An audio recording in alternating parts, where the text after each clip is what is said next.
I got something here for you. Listen to me carefully, this is important. It could save your life. Suppose you're on the street, a couple cars pull up, you're in a jam, you reach in your pocket, you're going to need something special to help you out of one of those circumstances. You understand what I'm talking about? I got here for you a human brain. This thing is important. This has been a little used, but by somebody who only had a couple thoughts. There's still plenty this brain can do. I'm talking millions of neurons in here. I'm talking billions of connections. This is something that is beyond belief. So let's say you need a little internal control. It's in here. It's going to take care of it. You need to have some new ideas. You want to get a little creative, do a little creative financing. I don't care what you do. You can do it with this here brain. So I'm telling you, think about getting one of these. This is important. Now look, I'm going to be here tomorrow night, same place, same time. Name is Big M. Remember my name. Remember the face. Think about it, if you can. Now we're going to be going to a primary school where you're going to see me introduce mind mapping to a group of students. This will give you an opportunity to watch one way of introducing mapping and get some ideas about how you might introduce it. You can also use this section to show directly to your class. There are lots of ways to introduce mind mapping, and this is just one of them. Space, should we just make it on space? Okay, let's do that. We'll kind of narrow it down and we'll talk about space. So we'll write the word space. Now when I make these maps, I always print with letters that I can read real easily. If you close your eyes right now, can you almost see those letters written on that paper? Can you see that picture of that UFO in the cloud? Good, because being able to see something inside of your mind is part of remembering it. Also, anything you can do that makes it stand out on the paper will make it stand out in your memory too. So we're going to talk about space. And let's do this. Let's talk about what we all know about space or what we would like to learn. We might put some question marks on here for things we don't know, but we want to know. So, what do we know about space? We know that there may be some UFOs out there that would be fun to see. What else do we know? Min, what do you know? There's gravity in space. Gravity. That's an interesting one. How should we draw gravity? What is it? Do you know what gravity is? A person going up in the air. Okay. That's space. All right, let's draw a person, and we're just going to make it kind of an easy person. Here's a person, and they're connected up here because there's no gravity. They're floating. Now, where do we have gravity? Down here on Earth. Down here on Earth. There's a little bit of gravity. A little bit of gravity in space? Good. On the planet. If you have a certain kind of shoe on. All right. Stay on the ground. I'll tell you what, let's do it this way. Here's what we're discussing. Let me be sure I understand. There's no gravity way up in space. There's gravity on Earth, and there might be a little bit of gravity in the middle, we think? Yeah, because you have to reach a certain height to get past all of the air that holds you down. Good. I'm going to write gravity here on the Earth, and I'm going to just draw something that kind of look like maybe a little more like the Earth with some of the continents drawn here. That's good enough. Okay, now we have a question.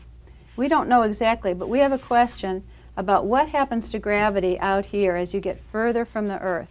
So I'm going to write gravity again. And I'm going to, good, we'll put a question mark. And here, this guy, what would he be saying way up here? What could we have him say? No gravity! No gravity. Good. Well, let me just interrupt you guys for a minute because you've got the right idea. But I have a friend who asked if you could help her out, speaking of getting lost. Excuse me, are you the teacher here? Yes, I am. I'd like to ask you a question if you don't mind, honey. Certainly. Excuse me just a second. I'm very lost. Could you tell me how to get there? Could you help Can you her? help me? Could you tell me how to get there? I'm having Get? I don't know where. I don't know where I'm going. I lost my bus. I lost my taxi. I don't know where. I don't know where I'm going, but I need to get there. You can call? She knows she wants to get there, but she doesn't know where she wants to go. So you know what we have to tell her? I'm sorry to tell you this. If you don't know where you want to go, nobody can help you get there. Well, should I just go back and walk around in circles some more? No, I think what you should do is figure out where you'd like to go, and then we'll help you get there. I'll be back later. All right, Thank right. you The so door, much. the door's right here. Thank you, children. You were a really big help. Thanks so much. Bye-bye.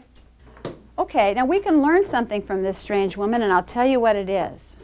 We can learn that if you don't know where you want to go, nobody can help you get there. You can't even help yourself. The first thing you have to know to get somewhere is where you're trying to go. Where you're trying to go. And that's what we're going to use a mind map for. We're going to make a mind map that will help us take a look at where we want to go. And then can you figure out how to get there? Yeah. Your first mind map is going to be where you would like to go in your life, what you would like to do in the future.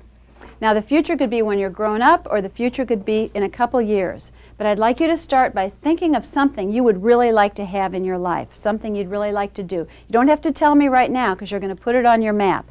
Let me borrow your paper and show you what it'll look like. We're going to start with a piece of paper this size. And in the center, you can put your name or a little drawing or decoration that represents you. Or if it's in 5 years, you might put a 5. There's lots of things you could put in the middle, but the idea is this picture in the middle has to do with you in the future and what you want. Maybe you could even put a crystal ball, like looking into the future to see what's there. And then what I want you to do from there is branch out like a tree, just the way I did when I made my map, and put some ideas about what you'd like to have in your future. Let's hear a sample idea. Does anybody have an idea what they already would like to have on their map? What would you have on your map? Okay, who else has an idea? Okay, Dora? I'd like to be, in my future, I'd like to be an artist. Okay, for Dora, we would put artist on a line right here. Now, Dora might have a lot of other ideas and things she wants to do on a line. If Dora thinks about the fact that she would like to have a show in a gallery or sell her artwork, we'll put that over here by artist. We would put that on a line here. Dora can draw pictures on here too if she wants to. What would be a picture she could use for artist? A painting and then a head with a paintbrush.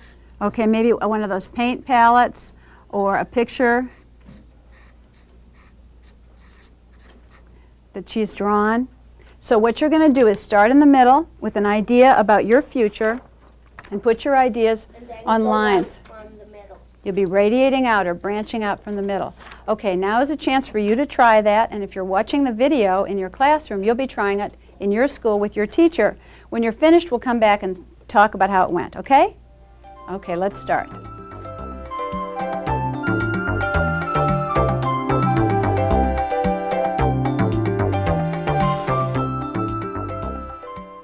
Does anybody have any questions about mind mapping? What if you run out of room on the front, then you turn on to the back, and then you run out of room on the back also? If you run out of room, you can put your mind map on a larger piece of paper and keep right on mapping, or you can take that area where you have a lot of ideas on your mind map and put that in the middle of a brand new map and start there. So use more paper or take one idea and branch out again on a brand new map.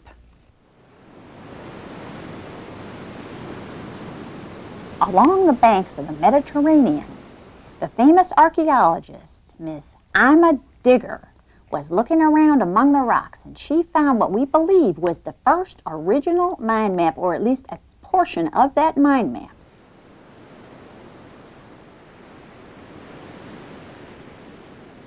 It had a picture, it had a key word, and it showed the relationship between the two. My guess is it was probably created on a blackboard somewhere in the Bronx originally.